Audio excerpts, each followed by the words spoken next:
noite, minha amiga. Boa noite, minha amiga querida. Boa noite, Vânia, Bressane. Boa noite a todo mundo que está aí nos acompanhando. Coisa boa estar aqui essa noite, numa sexta-feira à noite. Não Falar é? de sexualidade, coisa boa. Bom demais. Peraí, Cris, deixa eu apresentar. Essa é mais uma live do Insta Relacionamento e Sexualidade, que acontece mensalmente, né? Eu sou Vânia Bressane, sou psicóloga, sou sexóloga, sou terapeuta de casal e família. E, por coincidência, minha amiga Cristina Werber também é psicóloga, é doutora, é terapeuta de casal e família e é sexóloga. Você quer falar mais alguma coisa sobre você, Cris? Eu vou dizer que eu sou sua amiga, isso já me basta. Mas gostaria de Muito dizer amiga, de que longa data, né, Cris? é verdade. Vou dizer que eu sou capixaba, eu estou vendo que tem duas pessoas da minha terra, sou de Vitória, Espírito Santo. Tem a Olha Gislane lá. Beckman, que foi da minha turma, eu fui da primeira turma de psicologia da UFES, da Universidade Federal do Espírito Santo. Fui a primeira aluna da turma, passei em primeiro lugar no vestibular em 79. Tem muito tempo isso. E a Gislane foi da minha turma, quer dizer que delícia, 36 anos atrás. Né? E estou vendo o Juliano Coimbra, que é da nossa SBRASH, da Sociedade Brasileira de Sexualidade Sim. Humana, né? Que eu sou a Um delegada beijo, aqui do Ju. Rio. Né? Muito bom ver vocês por aí. Enfim, né? Trabalho muito com gênero, sou especialista em gênero e direito, né? E em sexualidade humana. E essa área de terapia de casal e família é uma das áreas que eu mais gosto de trabalhar, de juntar, né, Vânia? Sim. Juntar a nossa militância, nosso trabalho, né? Nessas duas áreas tão importantes para a alegria e para a felicidade do ser humano, adulto, né? Não tenha nenhum adulto que não queira ser feliz, né, na área da sexualidade. E para aqueles que buscam uma parceria, já que isso não é uma prerrogativa para a gente ser feliz, mas para aqueles que acreditam ainda numa vida a dois, né? É muito bom a gente conseguir. E tem uns que acreditam na vida a três, a quatro, e a gente pode entender Tudo essa vida a bem? três de várias maneiras. Seja a três de adulto, né? Em práticas Sim. sexuais que envolvem uma terceira ou quarta pessoa, ou numa vida a três que envolve hierarquias familiares, filhos e netos, etc. E é sobre essas coisas, essas hierarquias que a gente vai falar hoje, né? Sim. E a pergunta que está no ar aí para nossa live: é possível manter o erotismo conjugal após a chegada dos filhos? A Olha, gente eu ouve acho que muito essa questão no consultório, né, Cris? Muito. é E tem verdade. muita coisa para a gente explorar nessa pergunta. É verdade. Eu acho que essa é o grande desafio. A gente sabe que a gente tem. Estou vendo que a Socorro entrou, uma querida também. Eu acho que a gente tem desafios, né, a cada etapa de ciclo vital. Né? Existe uma grande terapeuta familiar, que é a Mônica McGoldrick, né, que ela encampou uma ideia de dois sociólogos, Robert e Duval, que em 1946 lançaram 8 etapas de ciclo vital. A Mônica, junto com a Beth Carter, elas enxugaram junto também com as ideias do Murray Bowen e fizeram 6 etapas. Né? Dentre elas tem a primeira é o adulto que sai sozinho de casa para viver uma vida, descobrir as suas potencialidades e as suas dificuldades. Depois, a segunda etapa são dois adultos que se juntam para formar uma parceria, né? Hoje em dia a gente fala sempre em parceria, devemos sempre no consultório perguntar: você tem parceria? E não você tem parceiro ou parceira, porque a gente já começa a partindo de um mirante cis heteronormativo. E às vezes nós estamos Sim. diante de uma pessoa queer ou de uma pessoa que tem uma orientação homoafetiva, né, ou biafetiva. Então a gente deve perguntar: parceria afetiva e sexual tem ou não tem? Né? Enfim. Então, essa é a segunda etapa do ciclo vital, que é dois adultos que se juntam para viver uma vida a dois. E aí vem a terceira etapa, que eu acho que é a etapa da mais difícil momento da nossa existência, que é quando dois se tornam três, né? Quando surge uma figurinha muito simpática, carismática toda a vida, que se chama bebê, e ele tem que ser super carismático para ser cuidado, ser tratado, para não ser abandonado, né? E aí esse serzinho sim inaugura a família, né? Porque dois adultos que estão morando juntos, para nós, terapeutas de casal e família, não é uma família, é um casal.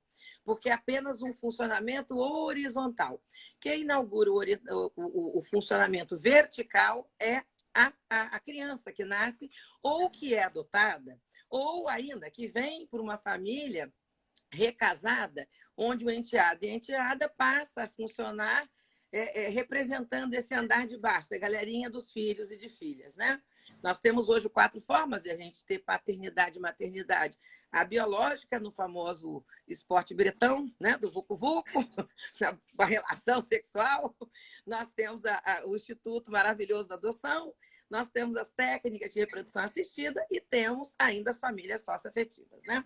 Enfim, então quando a gente parte para essa possibilidade de se tornar pai e mãe, inaugurando uma terceira etapa de ciclo vital, que é o bebê, o filho que chega, né?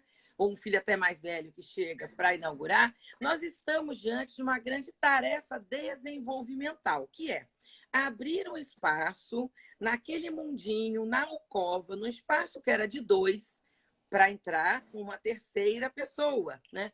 Uma terceira pessoa extremamente dependente, extremamente frágil, que não entende nada desse mundo louco, que estava lá quando, no caso de uma maternidade biológica ou adotiva, né? Estava lá naquele quentinho, tudo escurinho, recebendo comidinha de canudinho, né?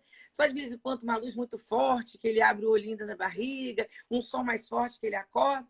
Mas está ali no meio bom, nadando, e quando começa a ficar maior, já não consegue mais nadar tanto, só se vira um pouco de um lado, um para o outro, chuta um pouco aqui e ali. De repente, aquele mundo que ele tem que traduzir, e aí ele vai pedir, né, ajuda ao Google, né, que se chama mãe. Né? E aí, mãe, o que é isso? Como eu não sei falar, eu só tenho uma linguagem, chorar. Né? E aí eu choro para tudo. Eu choro para fome, eu choro para frio, eu choro para calor, eu choro de ranhetice, eu choro para tudo. E a mãe, à medida que ela vai se tornando mãe, ela vai descobrindo, ela diz, isso aí é bobagem, é choro de manhã. Ou então ela diz, não, isso é cocô. Ou então, nossa, ele está com fome. É muito engraçado como é que a mãe vai traduzindo, né? Eu costumo dizer que a mãe Como realmente sabe, né, Cris? E como sabe? É a tradutora. Nessa tarefa de ser o Google do bebê, a tradutora do bebê, isso demanda energia da mãe. Isso demanda tempo da mãe. Isso demanda muita paciência. Não é que o pai não possa fazer isso, mas como a mãe tem uma coisa chamada seio nutriz, né? Ela está naquela tarefa de amamentar o bebê. Obviamente, a demanda maior do bebê é por ela, né? Porque ele é esperto, ele já sabe já dos 5 sentidos. O olfato é aquele que vai direto lá no centro do prazer, no hipotálamo, diretão, né? Onde tem leite, tem alimento, vou me fartar a barriguinha e o afeto, o aconchego, vou direto na mãe. Isso não quer dizer que não possa ficar com o pai, especialmente quando a amamentação é por mamadeira, aí essa coisa se iguala por igual, né? Enfim, então, esse momento, o casal tem que abrir esse espaço para que o Winnicott chamava de handling, holding em object presente. O que é o handling? Como o nome diz, o manuseio, o cuidado. É dar o banho, é trocar a fralda, é amamentar, não é? Tantas coisas que a gente tem que fazer com o bebê para que ele se sinta cuidado. Mas o mais importante, o holding, né? Que é to hold, é aconchegar, né? Tá junto, tem aquela velha experiência da macaca de arame, a macaca de leite, né? Do etologista, do Harlow, né? Que mostra como que o bebê quer sim se amamentar, mas ele quer, acima de tudo, se aconchegar. Então, tem que dar esse aconchego. E tem que apresentar os objetos, as necessidades do bebê serem atendidas não tardiamente e não muito precocemente, porque senão o desejo nem se instala. Então, nessas tarefas, né? A mãe vai gastando muita energia e às vezes fica muito cansada para a prática sexual. Então é muito importante que o homem, o parceiro, ou até outra parceira, que não seja aquela que gestou, que não seja aquela que está amamentando, possa maternar quem materna, cuidar de quem cuida. Porque o grande problema inicial, quando chega o bebê para que esse erotismo, né, à medida que o bebê entra pela porta, o erotismo não sai pela janela, é que alguém possa acudir essa mãe no cansaço físico, né? Nesse esgotamento que às vezes ela fica dessas tarefas que podem ser cumpridas por outras pessoas. Então, a famosa rede de apoio é fundamental nesse momento. Alguém que possa fazer coisas para a mulher que possa... Eu sempre tenho que pensar nisso. Essas tarefas que eu preciso fazer no meu dia a dia, outras pessoas podem fazer? Se eu puder, se outras pessoas podem fazer, deleguem para outras pessoas. Porque às vezes eu sinto também que as mães são muito ciosas do seu bebê, né? Elas querem muito para si e delegam um pouco. Delegue um pouco o seu bebê para outras pessoas, para que você possa estar plena, inteira, para poder cuidar dele no momento em que ele precisa e mais. O outro momento da plenitude para o seu parceiro ou parceira no momento da prática sexual, né? Que logo depois que passa o parto, que os hormônios começam a tentar entrar numa certa normalidade, que o bebê já começa a entrar numa certa rotina, ele já entende que ele está num ambiente diferente, está extraútero, né? Onde tem claridade, ele começa a entrar naquele ciclo circadiano, né? De vigília, noite e dia. Ele começa a entender, começa a ter os horários dele. Tem uns mais gulosos, mais demandantes, né? A cada 3 horas tem a livre demanda. Outros começam a ter aquela mamada, dormem um pouco mais. Então, a mulher começa também a entrar numa nova rotina. Hoje nós estamos falando tanto do novo normal, né? Ele também começa a entrar no novo normal. E é nessa hora que precisa olhar para o lado e dizer, aquele ali que me deu essa coisinha pequena, continua ali, né? Espero que continue. Ou aquela que resolveu fazer o plano comigo, continua ali do lado. E é hora de você tentar realmente recuperar esse erotismo que, inclusive, deve, né, ter gerado esse bebê, né? E aí a prática sexual vai precisar recomeçar. Mas a gente tem alguns entraves, né, Vânia? Um Sim. deles é a parte física e fisiológica da mulher, né? Eu digo física e fisiológica, vamos começar pelo fisiológico, porque às vezes dependendo de como se deu aquele parto, se foi um parto natural, sem grandes consequências, o corpo da mulher volta mais rápido, a própria amamentação ajuda, não é? Na própria sucção, que esse corpo começa a se contrair. Logo após o parto também é possível que esse corpo, aos poucos, vai voltando a uma certa normalidade. Tem mulheres que têm mais facilidade, outras não. Agora, se esse corpo sofreu uma cirurgia, né? Se foi uma cesariana, se teve pontos inflamados, se teve algum tipo de intercorrência maior, pode ser que esse corpo tenha tido um pouco mais de traumatismo. Se foi um parto a fórceps, se teve uma episiotomia exagerada ou desnecessária, talvez uma cicatrização complicada, então talvez seja um pouco mais difícil iniciar uma prática sexual, talvez costumeira. E aí o que a gente vai precisar trabalhar? Com uma ideia que nós, sexólogos, trabalhamos muito, que é a ideia do coito não exigente. Vamos trabalhar com o que é possível. Você concorda, Vânia? Eu concordo e eu acho que muitas vezes esse pai precisa ser instruído destas questões que estão impossibilitando essa mãe de chegar próxima ou de mostrar algum erotismo. Porque a primeira coisa que esse pai pode pensar é que ele não é mais desejado. E que ele não é mais desejado porque ele foi substituído. É Né? verdade, é Então, verdade. eu acho que aí é importante que nós, né, enquanto terapeutas, também conversemos, esclareçamos algumas coisas a esse pai. Outra coisa também que é importante que a gente precisa lembrar é enquanto a mãe está amamentando, a gente sabe que a prolactina está lá no auge, né? E que ela inibe a testosterona e a dopamina. Então, precisa perceber que essa mulher pode ter, sim, desejo, mas muito mais um desejo responsivo do que um desejo espontâneo, né? Perfeito, Então, perfeito. eu concordo com tudo que você falou, é isso mesmo. E é um período difícil de adaptação do erotismo para o casal, né? E aí outras talvez coisas seja bom a gente pode perceber que a gente precisa elucidar e essas pessoas precisam entender, né?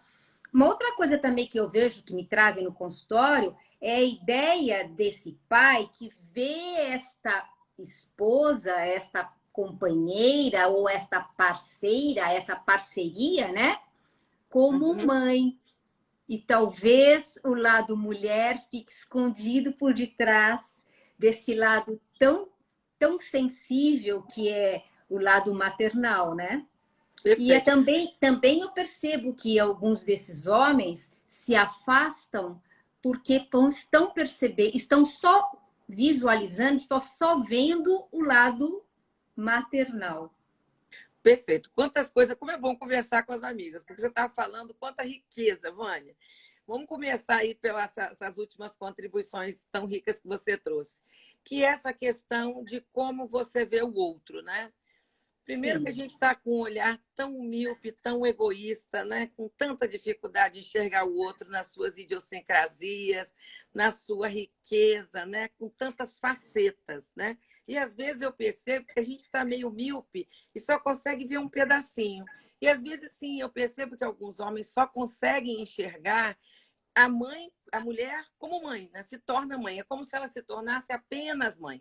Como se você pudesse, igual aquelas contas bancárias, né? Que é e ou, né? Então, ou ela é mulher ou ela é mãe. Não, não, é conta e. É mulher, é mãe, é filha, é irmã, é amiga.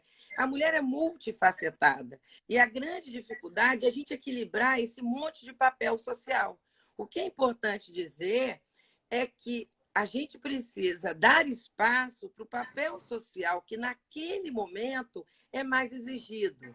Porque, por exemplo, a amamentação vai passar. Eu tenho um momento X para amamentar. Se eu não amamentar naquele primeiro ano de vida, não adianta eu querer amamentar no segundo, no terceiro. Acabou. Não existe mais. É igual o período para engravidar.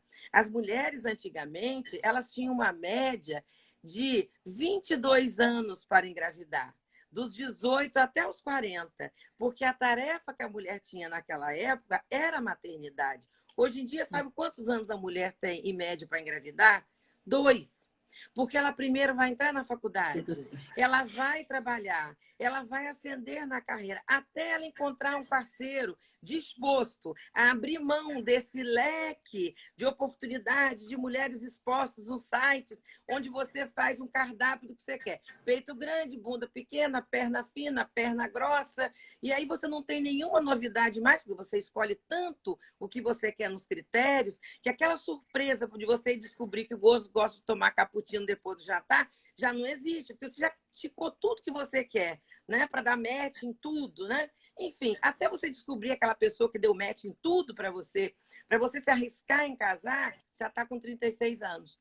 E aí a sua janela biológica para ter filho fica muito pequena.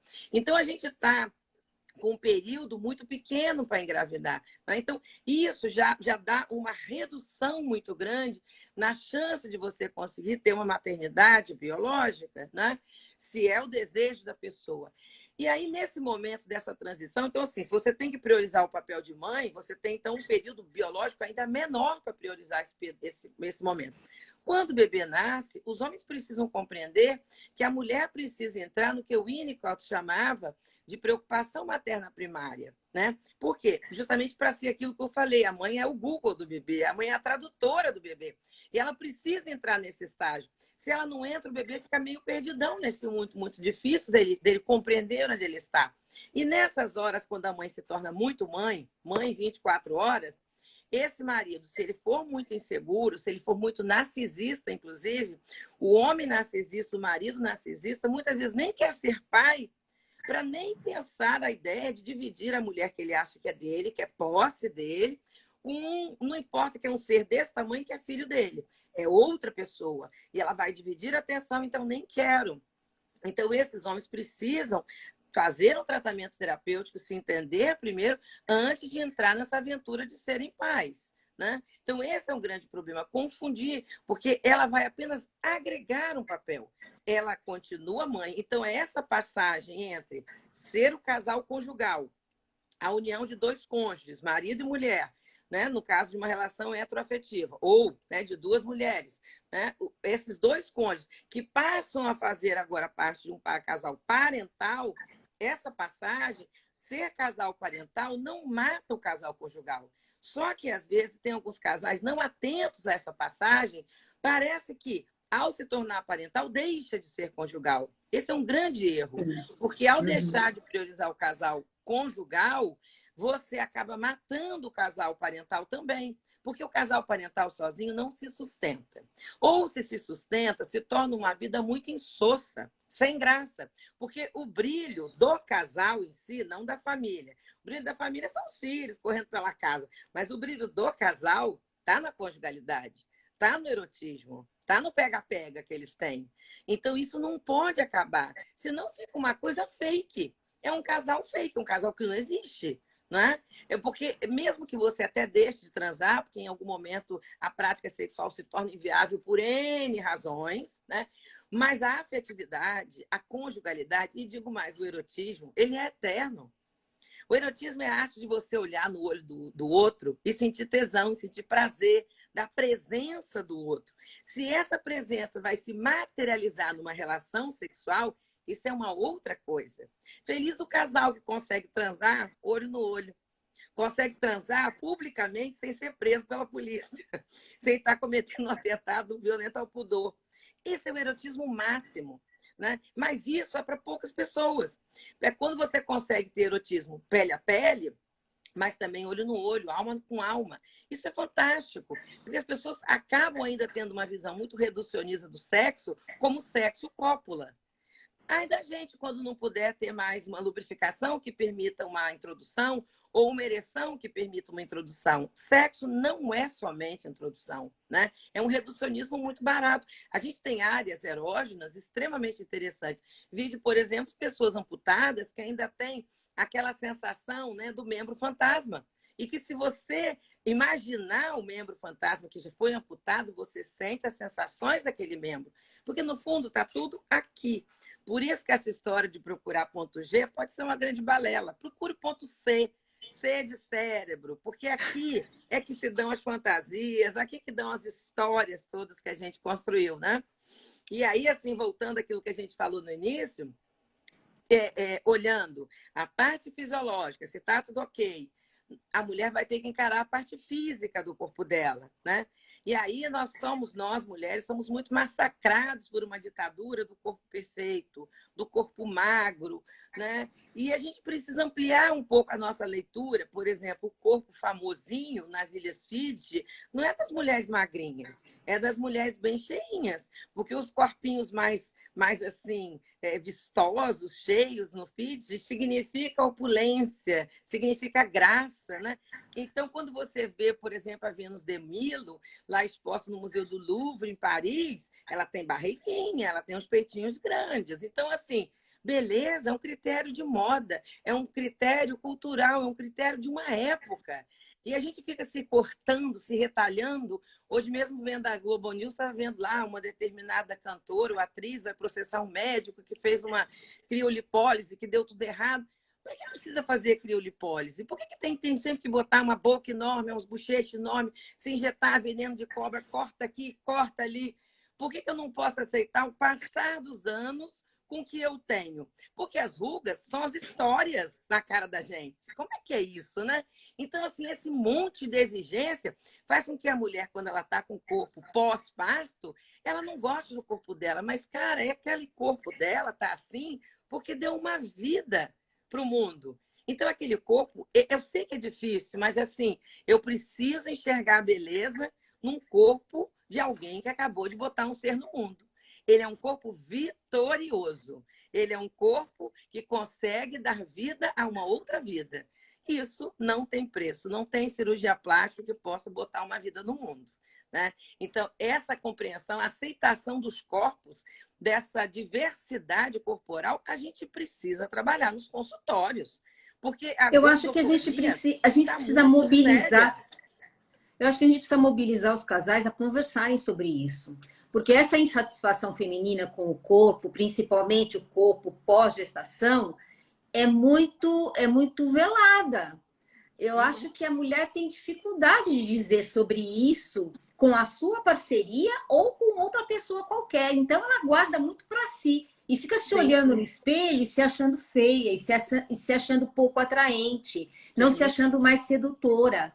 Então, isso também é uma das questões que eu acho que faz a mulher fugir do encontro sexual, né? Sim, sim. Esse homem precisa olhar para essa mulher e dizer o que ele vê, além do que aquele corpo as marcas que aquele corpo ficou no período do puerpério, né? Agora, você acha que essas mulheres precisam pôr para fora, conversar a respeito, ou se informar, ou buscar informações mais fidedignas, né? Onde que elas, que ajuda elas podem buscar e onde?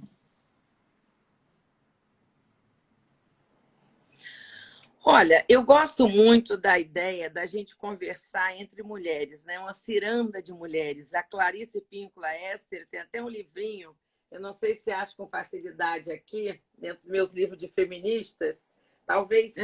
Deixa eu ver se eu acho ele aqui. É um pequenininho. Tem aqui, ó. A Ciranda das Mulheres Sábias, da Opa! Clarice Píncola Ester.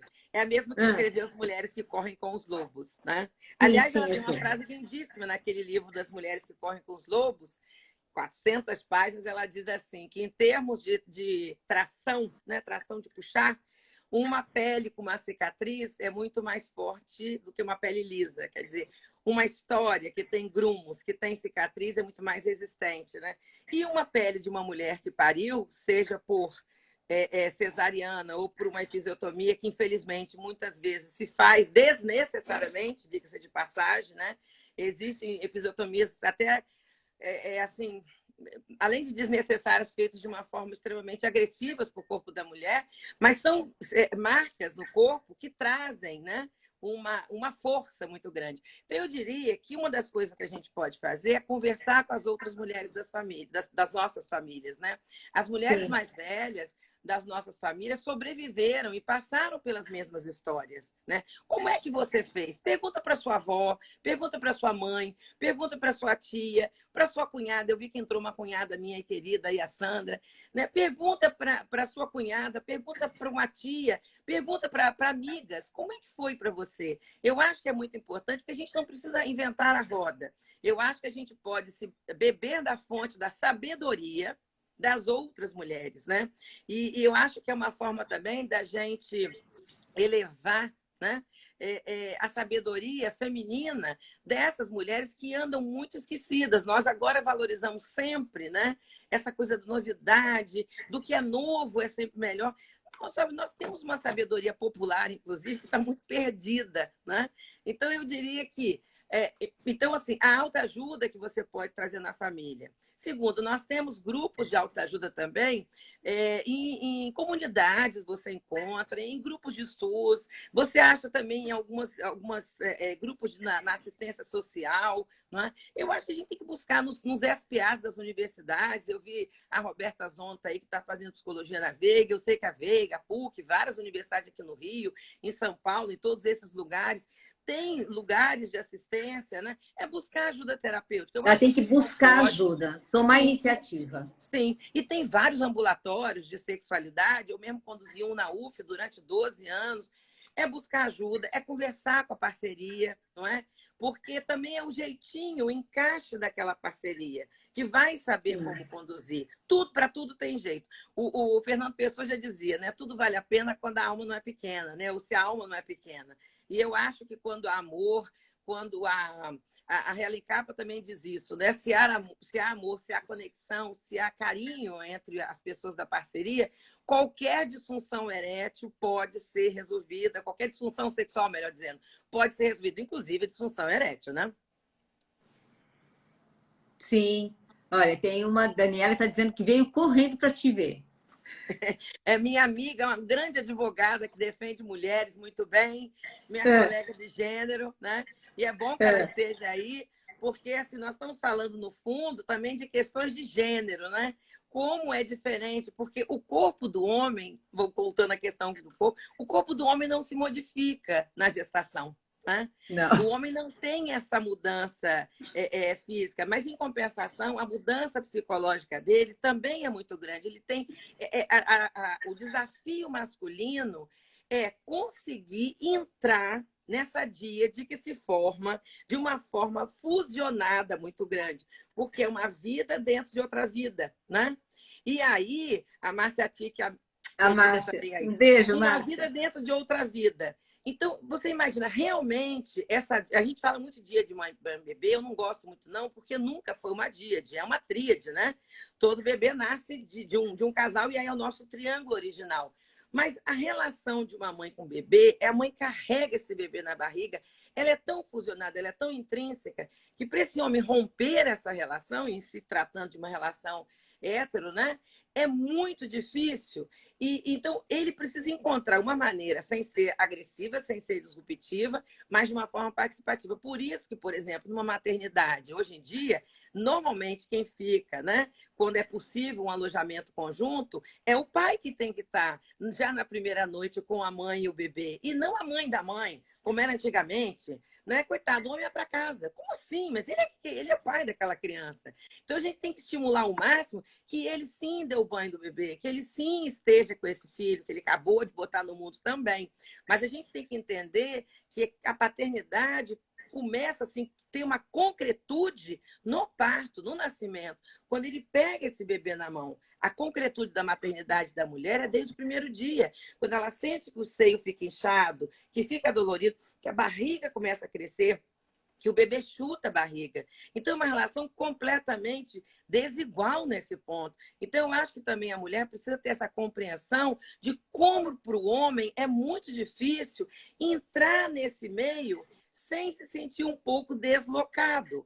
Mas a gente precisa trazer esse homem, porque, como eu sempre digo, eu vi várias alunas minhas aí, quem apresenta o mundo para o bebê é o pai. Porque nós, egoisticamente, carregamos o bebê para nós. Ele aqui cheirando o nosso cangote, aqui, a mamãe que te carregou. Quem apresenta o mundo para o bebê é o pai. Ele carrega o bebê assim, mostra. Por que ele faz isso? Porque, no fundo, muitas vezes também o homem até exige que a mulher tenha filho, quer, porque o filho é uma prova de virilidade. Eu fui capaz de gestar um filho, né? Então, o filho também é uma prova de garantia de que meu corpo também funciona, né? E o filho para o pai antigamente, especialmente, era uma continuação de descendência. Por isso que as mulheres ficavam desesperadas quando não conseguiam engravidar, né? Hoje em dia é o contrário. Os homens estão numa postura muito mais de viver a vida. Claro que muitos querem ser pais também, mas as mulheres agora estão resgatando um pouco essa possibilidade de voltarem a ser mãe. Então, eu acho que a gente viveu um período em que o homem tinha esse desejo maior de ter uma família, depois isso mudou com a entrada do feminismo, as mulheres saíram de casa para ir para a rua, agora parece que a gente está num momento de mais equilíbrio. Homens e mulheres querendo ter família, querendo ter filhos, e homens e mulheres não querendo ter família e não querendo ter filhos. E está tudo bem. Não existe um modelo que a gente possa dizer que é único. É essa pluralidade que nós temos que entender, né? Que qualquer modelo ele vai ser válido desde que eu esteja feliz e satisfeita e que eu possa dar conta dessa minha opção, né? Cris, você percebe que eu ouço mães dizerem que esta paternidade agora tão ativa, né, que a gente tem visto nos pais novos, né, fazem com que elas olhem para esses homens com olhares desejosos, porque a admiração elicia desejo, né? Então, quando essas mães olham para esses homens que também dão banho no bebê, que trocam o bebê, que dão de mamar para o bebê, que acordam de noite quando o bebê chora, elas conseguem olhar para esses pais com um olhar de admiração, porque muito provavelmente não tiveram pais atuantes assim quando eram crianças, né? É Eu verdade. Eu gosto vi uma muito aluna de minha quando aí, eu a vejo Suzinara, pai escrevendo assim. isso. É. Que os pais hoje estão bem diferentes dos pais do passado. Sem dúvida, você falou uma coisa importantíssima, que é a admiração, né? E entraram duas Sim. pessoas que eu admiro muito aí também, o André e a Cláudia Pena. É, quanto mais a gente admira o nosso parceiro e parceira, mais tesão a gente tem. Uma Isso. pessoa que tem escolarização, o tesão passa muito pela admiração. Eu preciso admirar quem está comigo. E aí, se eu tenho um parceiro que participa, que está junto, que pega ali no pesado, ele preenche muito uma das 5 linguagens do amor. Hoje mesmo eu estava falando para um casal isso, como é importante, né? O Gary Chapman, ele fala que existem 5 formas de expressar amor. Uma Sim. delas são os atos de serviço. O que é um ato de serviço? É você fazer tarefas, cuidados com a casa, cuidados com o bebê, cuidados com a domesticidade da casa, que possa ser aproveitado por ambos. Então, quando você tem um parceiro que cuida do filho e divide com você as tarefas da casa do filho, isso, para quem entende atos de serviço, que é uma das 5 linguagens do amor, como uma forma de amar, vai deixar a sua parceira extremamente feliz e isso vai acender o amor dela por ele. E a mulher, quando ela está satisfeita, nós na sexualidade temos aquela máxima, né, Vânia? Que a mulher precisa estar bem para fazer sexo. E o homem, ao fazer sexo, ele fica bem. E isso aí dá um certo descontrole, né? Porque ele, mesmo não estando bem, faz sexo e fica bem, mas a mulher não. E se a mulher se sente cuidada, valorizada, com essa divisão de trabalho, as coisas vão caminhar bem. E para quem ficou um pouco na dúvida, né? Quais são as outras 4 linguagens do amor? Então, uma os atos de serviço, que é cuidar, de fazer as tarefas, dividir as tarefas dentro de casa.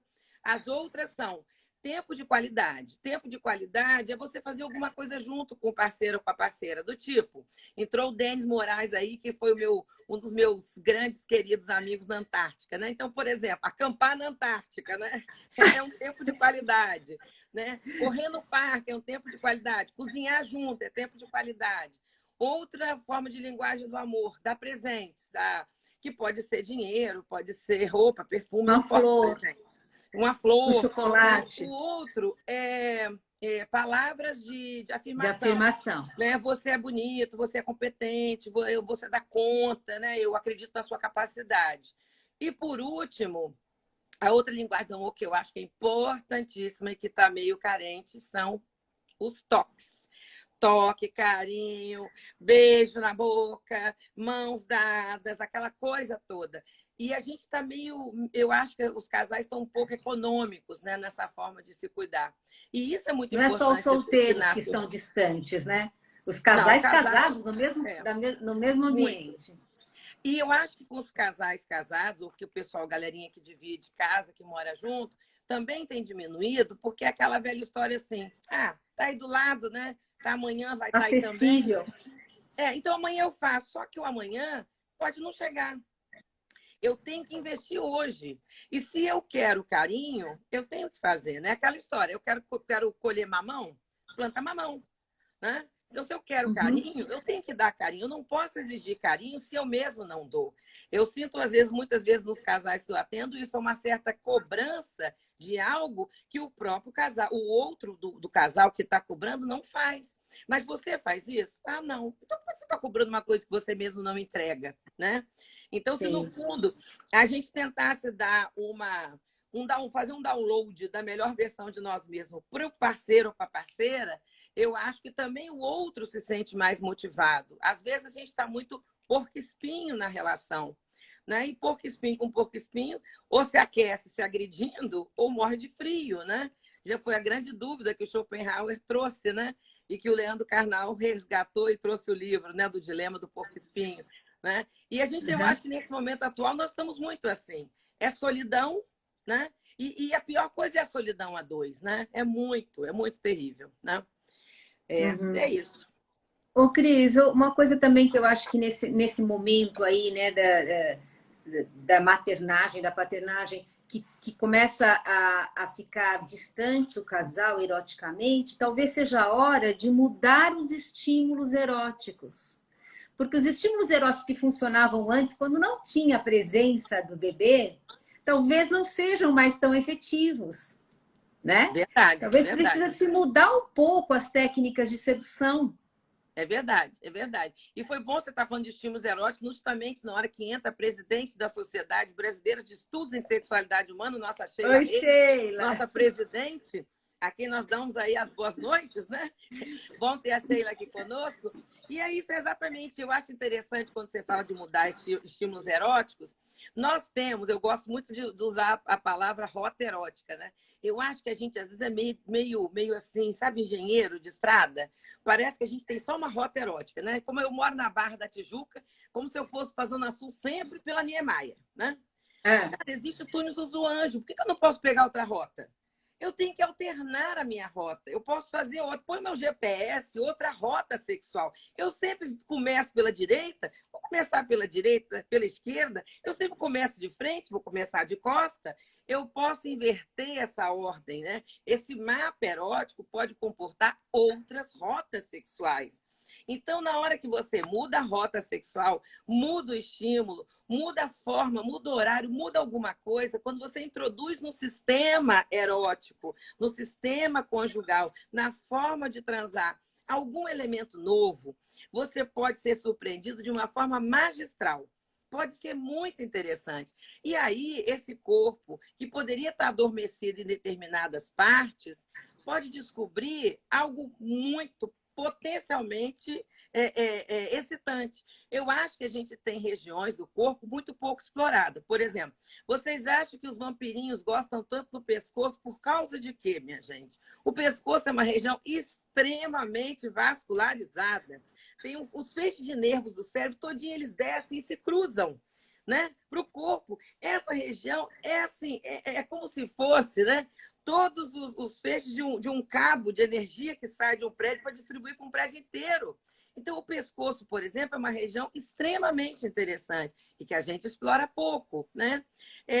Embaixo dos braços, as axilas, né? É uma região Axilas. muito, muito interessante, né?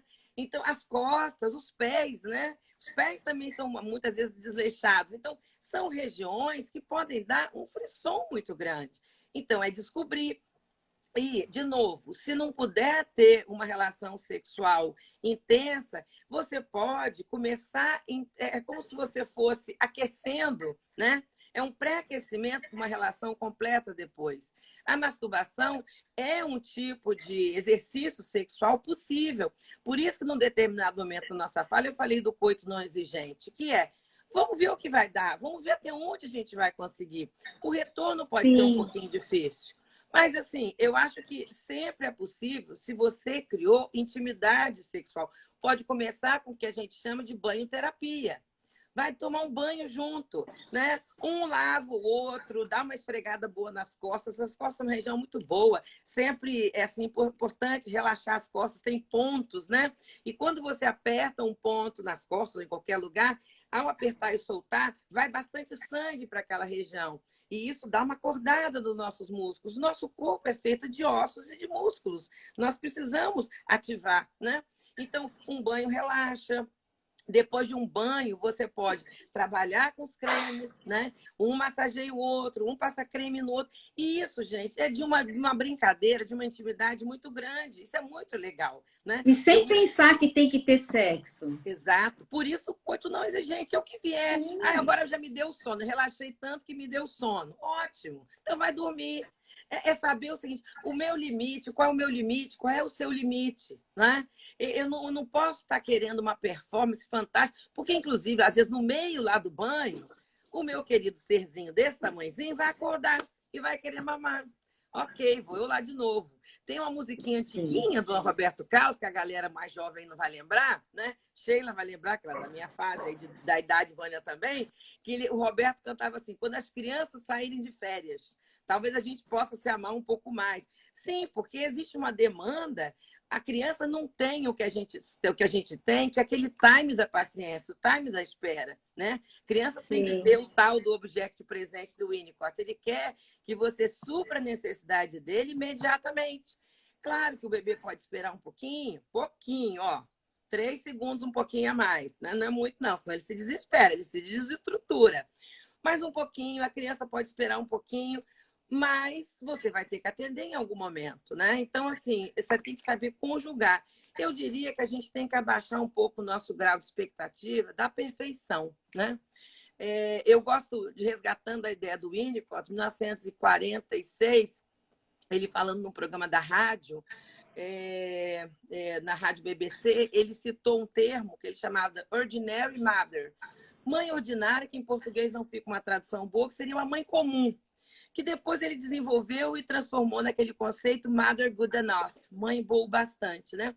Eu diria que a gente tem que resgatar as ideias de Winnicott, de mãe boa o bastante ou mãe suficientemente boa. Nós não precisamos ser perfeitas, né? Nós homens também, homens bons, pais bons o bastante. A gente tem que bastar naquela necessidade daquele dia, naquele momento. Vai ter dias que a gente vai estar mais paciente, mais amoroso. Tem dias que a gente vai estar no limite. E por isso que a gente precisa de dois para criar um, né? E por isso que a tarefa onde um cria um ou dois ou três é muito grande. Ser mãe solo, né? Ser mãe, como a gente fala, é um grande desafio, né? Porque você tem que dar conta de tarefa de dois. Porque quando você tem dois na duplinha, você diz, olha, hoje você cuida lá, porque eu estou no meu limite. Por isso que é legal você ter dois, para poder fazer um revezamento, né? Quando você está sozinha, aí você E tem se que tiver fazer rede de por duas. apoio, melhor ainda, né? Porque a rede de apoio te dá a possibilidade de você namorar em algum momento, né? Vânia, você é sempre perfeita. Eu vou fazer agora a apologia das avós, que eu sou avó de dois, e vou agora você é avó de uma menininha. Uhul, já vai nascer feminista. Se depender da avó, já vou logo começar com o livrinho da Clarissa, Nicola Esser, das mulheres sábias. Porque eu quero dizer é o seguinte, eu acho que as noras, às vezes, aproveitam muito pouco as sogras, né? É. E os Você é filhos pouco também. aproveitada, Cris? Eu sou pouco aproveitada, até porque minha nora mora em São Paulo, né? Então eu quase não posso estar. E aqui Ah, é no Rio tem a verdade, é outra avó que verdade. supre muito. Então, assim, eu acho que a gente tem que aproveitar mais a mãe e a sogra da gente, né? Por quê? Porque essas pessoas são extremamente disponíveis para cuidar dos netos, né? E a gente, às vezes, fica naquela dificuldade de dividir, ou mesmo para tias, tias-avós, né? Ou para as irmãs ou para cunhadas. Aproveitem mais. Realmente, são figuras que você pode ter segurança para sair, para resgatar. Então, rede de apoio é muito importante. E se de tudo você tiver desenraizado, porque a gente sabe que nas cidades grandes, muitas vezes as pessoas, né, não têm essa rede que a gente tem numa cidade menor, onde as pessoas estão mais juntas, né? Contem com ajuda, ou mesmo de amigas, de mãe de escola, que é possível, ou mesmo de um profissional, né, que possa te ajudar. Então, a Aline ali, que eu sei que tem um bebezinho pequenininho, querido, maravilhoso, e eu sei que ela conta com a Diara, que é uma avó e tanto, né? Tá vendo? Agora, também a gente tem que abordar um pouquinho sobre essa competição que existe, né, das mães, principalmente essas mães que não se contentam em ser boas o suficiente, mas querem ser perfeitas, né? E em quererem que as avós, que as tias, que as primas, que aquelas que possam cuidar, aquelas pessoas que possam cuidar dessas crianças, façam exatamente do jeito que elas fazem. Uhum, sim, sim. Então, eu percebo mães sofrendo muito, né, com a possibilidade de terem que deixar suas crianças com alguém que não faz exatamente o que ela faz na hora que é para fazer e do jeito que é para fazer, né? Então, eu acho que a gente precisa flexibilizar um pouco, essas mães precisam se flexibilizar um pouco, porque também é interessante, é legal que o bebê perceba, o bebê ou a criança perceba outras demandas, outras formas, né, Perfeito, de perfeito, cuidado, não é? perfeito. Eu acho muito interessante o que você está falando. Estou vendo que a Dilza aqui, também uma ex-aluna minha de terapia de família, está dizendo que tem muita avó namorando. É verdade, né? Hoje em dia, Que nós bom, não né? temos mais aquela avó de coquezinho que está só cuidando dos netos, né? As avós estão ali super cuidando da própria vida também. E o que é legal, porque às vezes elas trazem um novo vô, né? Um novo namorado, que é mais Sim. uma figura de interlocução. E aí eu acho que você tocou num ponto importante, que é quando você tem outras figuras de relação para fazer uma mediação entre o mundo, porque o bebê aprende o mundo através de um outro adulto, né? É um Sim. adulto que apresenta o mundo para o bebê. E se somente o bebê tiver uma mediação, uma apresentação desse mundo de um jeito único, ele vai ter apenas um modelo muito pobre, muito limitado. Quando ele tem o jeito da mãe, o jeito do pai, o jeito da avó, do avô e outras figuras, ele vai ter uma visão muito mais rica de mundo. Então, sim, eu concordo com você que as mães e também os pais precisam abrir mão desse preciosismo que somente o seu jeito de cuidar do seu filho é o certo. Casa de vó, pode tudo, até comer sonho meia hora antes do jantar, e tá tudo bem, porque isso é uma delícia. Isso vai fazer parte da memória afetiva desse neto, dessa neta, né? Então não pode ter muitas regras em casa de vó. Vó não foi feito para dar dano limite para neto. Isso quem dá é pai e mãe, né? Vó é Sim. lugar de aconchego, de historinha, de liberdade, de coisas assim que só vó e neto e vô e neto entendem, né? Então, mas eu acho que você tem que abrir espaço, sim, para uma outra interlocução que não necessariamente é igual, e é isso tá a riqueza da família. Falando em riqueza, eu acho que o nosso tempo está pobre. Eu acho que nós já estamos na hora Ó, de parar, né, não? nós temos 5 minutos. Ah, que Vamos bom. dar uma Então, é o tempo da fechada? Juliana. E Luciana entrou aqui agora também, outra ex-aluna de terapia de família, outra querida. Que bom. Vamos fazer um fechamento, então, que a gente tem 5 minutos. Tá ótimo. Vamos lá. Então, que recadinhos a gente deixa para essas mães, Olha, para esses pais, né? Que estão com essa dificuldade de se relacionar eroticamente. eu diria o seguinte, eu sempre, quando estou diante de qualquer disfunção sexual ou qualquer dificuldade sexual ou qualquer inadequação sexual, eu gosto sempre de trabalhar com 3 mirantes. O mirante físico, biológico, fisiológico, o mirante social, situacional e o mirante psicológico, emocional. Eu falei no início, né, da live, olhando se tiver as questões físicas e fisiológicas resolvidas do parto, do pós-parto, se a amamentação está caminhando, então a gente já descarta essa parte.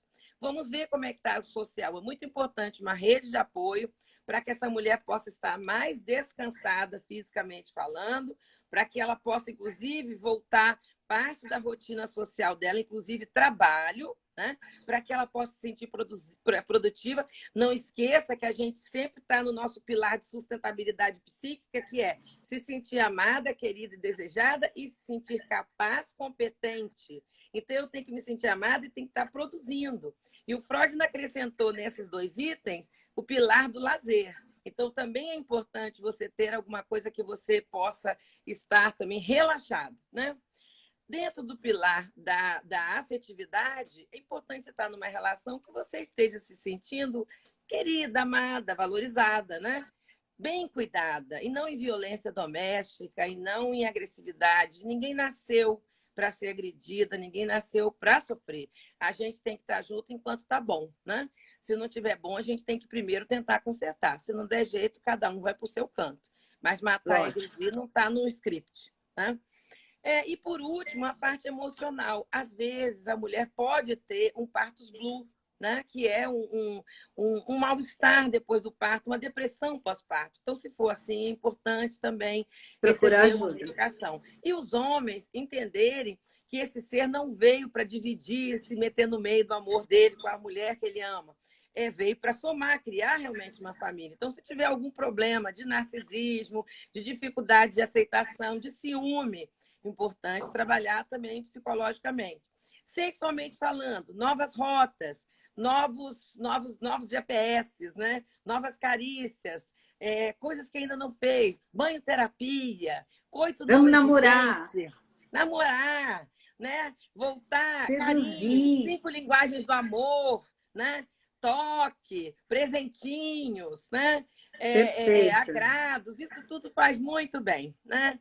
Amor Tá acima de bom. tudo, que é o vínculo da perfeição, o amor acima de tudo. A gente precisa amar mais. E outra coisa, pensar no outro, respeitar e valorizar a alteridade do outro. A gente está muito egoísta, ampliar o olhar, botar o óculos para enxergar o outro à nossa frente. Aí as coisas funcionam. Saber que a gente não é só nós, sair desse autocentrismo que a gente está. Pensar Tá no outro, a certo. coisa caminha. Querida, eu te agradeço muito. Eu adorei estar com você. Eu estou morrendo de saudades. Eu também, Vânia. Obrigada pelo convite, amei. Numa sexta-noite estar contigo. Tudo de bom. E com Bom tantas fim de pessoas tão semana para amadas e você. queridas de tantos lugares ao longo dessa vida. Super beijo, Muito beijo obrigada a amém de todos que todo estiveram mundo. conosco. Amém. Obrigada.